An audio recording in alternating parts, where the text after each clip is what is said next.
Global hunger index 2021 जिसमें भारत पाकिस्तान से पीछे है, आखिरकार ये तय कैसे होता है? साथ ही सरकार इसे लगातार रिजेक्ट क्यों कर रही है? नमस्कार, मैं हूं सुनीता और आप देख रहे हैं डीएनपी इंडिया।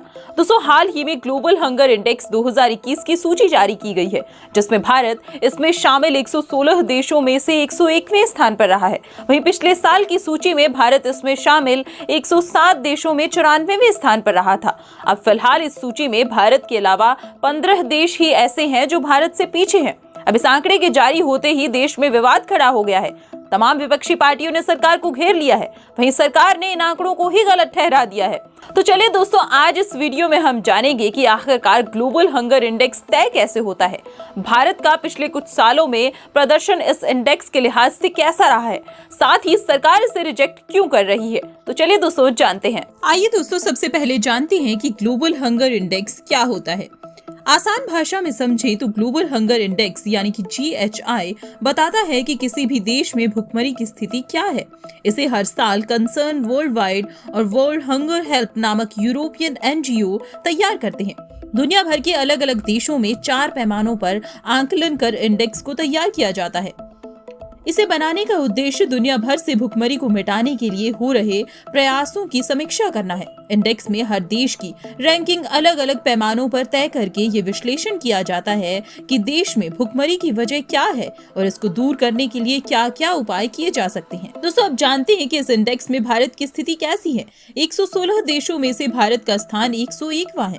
भारत 29 देशों में शामिल है जहाँ पर भुखमरी की समस्या काफी गंभीर मानी गई है। भारत नेपाल से 24 और पाकिस्तान से 9 पायदान नीचे है।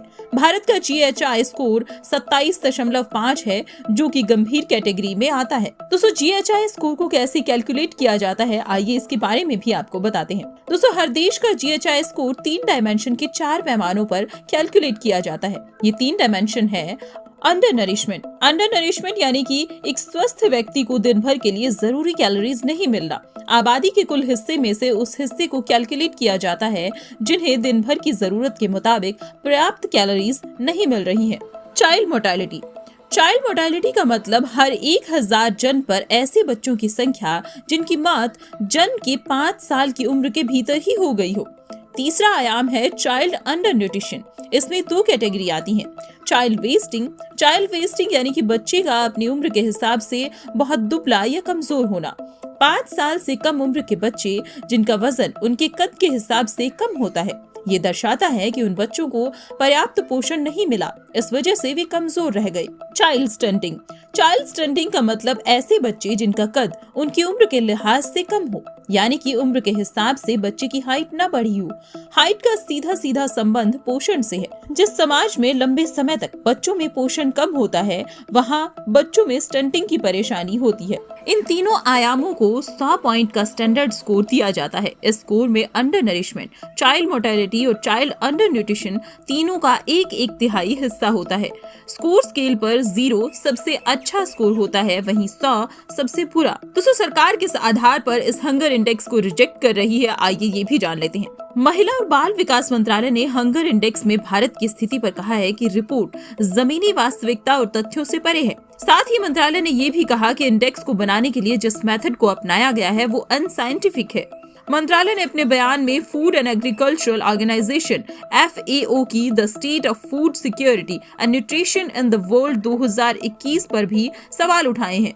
हंगर इंडेक्स में अंडर नरिशमेंट का डेटा FAO की इसी रिपोर्ट से लिया गया है। दोस्तों, जिन आंकड़ों पर सवाल उठ रहे हैं वो किसके हैं, आइए इसके बारे में भी जान लेते हैं। इंडेक्स को बनाने के लिए अंडर नरिशमेंट का data food and agricultural organisation FAO से लिया गया है। ये संयुक्त राष्ट्र की एक विशेष एजेंसी है जो दुनिया भर में भुखमरी को खत्म करने और पोषण और खाद्य सुरक्षा में सुधार के अंतर्राष्ट्रीय प्रयासों को बढ़ावा देती है। ये एजेंसी हर साल the state of food and security and nutrition in the world नाम से एक रिपोर्ट जारी करती है। 2018 से 2020 के आंकड़े बताते हैं कि भारत की 15.3% आबादी अंडर नरिश्ड है। इसी आंकड़े को हंगर इंडेक्स का कैलकुलेशन करते वक्त भी इस्तेमाल किया गया है।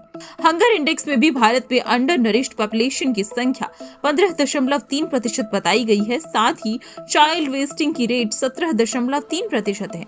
ये दोनों ही पैमाने जिनकी वजह से भारत का प्रदर्शन खराब हुआ है। बाकी दो पैमाने चाइल्ड स्टंटिंग और मोर्टेलिटी रेट में भारत का प्रदर्शन अच्छा रहा है। पैमाने के सभी आंकड़े WHO, संयुक्त राष्ट्र की एजेंसियों, वर्ल्ड बैंक और अलग अलग सर्वे से लिए गए हैं। दोस्तों, अब बात कर लेते हैं कि क्या इन आंकड़ों पर सवाल उठाना सही है। Public health expert doctor Chandrakant Lahariya के मुताबिक कोई भी मेथोलॉजी पूरी तरह परफेक्ट नहीं होती है, लेकिन जिस आधार पर हंगर इंडेक्स को तैयार किया गया है ये बहुत ही स्टैंडर्ड और वैलिड मेथोडोलॉजी है। साथ ही सभी देशों के लिए एक ही मेथोडोलॉजी के आधार पर रैंकिंग तैयार की गई है, लेकिन अगर मेथोडोलॉजी में कोई समस्या है तो वो सभी देशों पर लागू होती है। तो दोस्तों, ये थी ग्लोबल हंगर इंडेक्स 2021 से जुड़ी हुई तमाम जानकारियां। हमने आपको बताया कि क्यों आखिरकार इन आंकड़ों पर सरकार सवाल उठा रही है और उसे रिजेक्ट कर रही है, और आखिरकार भारत पाकिस्तान से इस सूची में पीछे क्यों है, और ग्लोबल हंगर इंडेक्स को कैसे तैयार किया जाता है।